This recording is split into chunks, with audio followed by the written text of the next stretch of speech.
Hey everyone, Mike DiDonato here from Fiamma Canada, and today we're going to learn how to change a filter on the Jura S8.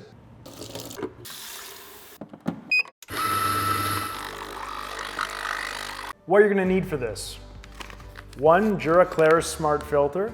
It comes single individually, or you can buy a 3-pack, the filter extension, and that's it. The way this process works is the machine on the top middle of the screen will indicate it is time to change the filter. You then go in the menu and initiate the cycle. First thing you'll do is remove your water tank and empty the water. Second thing you'll do is unlock and remove your existing filter. You will then detach the filter from the filter extension. Now, before you actually insert the new filter, we always recommend priming it first. So what that means is holding it underneath your water tap for about 30 seconds. The reason we do this is it's a lot easier for the machine to actually pull water through a pre-soaked or primed filter than it is a dry one. Then you're gonna get your new filter, connect it to the extension, put it into the water tank, lock it in place, fill it with water, and put your tank back on the machine. Once this is done, the machine will begin to actually pull clean water from the water tank through the filter to prime it, dispense it into the tray, and you're done. Thanks for watching how to change the filter on the Jura S8.